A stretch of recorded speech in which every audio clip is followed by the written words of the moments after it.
और हमने जब इस सफ़र का आगाज़ हमने अपने सरबराह मोहम्मद अहमद शाह साहब की क़यादत में शुरू किया था, पहली उर्दू कॉन्फ्रेंस में अगर आप हमारा प्रेसिडियम देखें तो वो कहकशाओं से भरा हुआ है। मुश्ताक अहमद यूसुफ़ी साहब, इंतज़ार हुसैन साहब, असद मोहम्मद ख़ान साहब, नासिर ज़हरा निगाह साहब, बेशुमार लोग उस पर, अमजद इस्लाम अमजद साहब, शमशुर रहमान फ़ारूक़ी साहब, शमीम हनफी साहब, कौन कौन बैठे हुए हैं उसके ऊपर। लेकिन वक्त के साथ साथ लोग गुजरते गए और ये दुनिया की रीत है, ये तो कोई मसला नहीं है। मौत कोई ऐसी चीज़ नहीं है कि जिसके लिए हम परेशान हों कि भाई इसके लिए परेशानी का शिकार हों।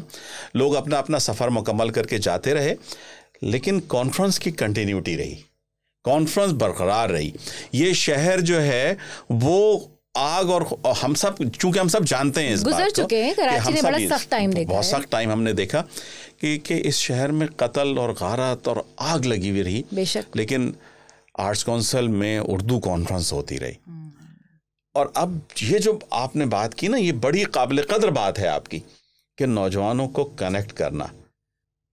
Youth is the way forward. हम उनको मुस्तकबिल का मेमार नहीं समझते, हम उन्हें आज का भी मेमार समझते हैं। ये आज के मेमार हैं, ये आज के मेमार हैं कि जो हमें सिखा रहे हैं। और इसका मुज़ाहरा अभी आपने देखा होगा टीवी पर भी और यूट्यूब पर भी और दीगर से कि 18,000 से ज़्यादा बच्चे बच्चियां जो हैं वो क्रिकेट स्टेडियम में बैठे हुए हैं, और सखर के IBA के क्रिकेट स्टेडियम में बैठे हुए हैं, और वहाँ अयाज दल को भी सुन रहे हैं, और सुमरों को भी सुन रहे हैं, और कालरों को भी सुन रहे हैं, और अनवर भाई को भी सुन रहे हैं, और अनवर शऊर साहब को सुन रहे हैं, और जनाब अली वसी शाह को सुन रहे हैं, और उमर नजमी को सुन रहे हैं। वो सब उन सब को सुन रहे हैं और उस पर दाद दे रहे हैं।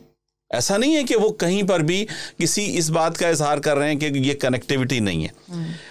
ये सही है कि कहीं ना कहीं हमसे शायद थोड़ी बहुत गलती हुई है, लेकिन उस गलती को हम कहीं रिकवर कर लेंगे। ये हमें इंशाल्लाह अल्लाह की ज़ात से उम्मीद है कि हम उस गैप को फिल कर लेंगे।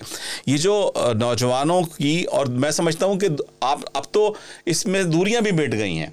आपने खुद देखा होगा और आप सब देखते हैं कि हमारे यहाँ बड़े बड़े सकील सेशंस में हॉल भरे हुए होते हैं। वो सेशंस के जो शायद नौजवानों को पसंद ना आए, लेकिन ये कि वो आते हैं और सवाल करते हैं। सवाल करने की आज़ादी लोगों को मिली है। ये बात, सवाल करना जो है ना, वो उसका हक है कि वो हमसे सवाल करें। ये सफ़र ना तो इख्तिताम पजीर होगा, ना रुकेगा। इसमें लोग आते जाएंगे, काफिला बढ़ता जाएगा। लोग आते गए और कारवां बनता गया। ठीक है ना। हम लोग अकेले चलते हैं, लेकिन कारवां तो बन जाता है ना। तो हम इस कारवां को, हम अपने हिस्से का काम करें, अपने हिस्से की शमा जलाएं, अपने हिस्से की मशल जलाएं, अपने हिस्से का जो काम है वो करते जाएं।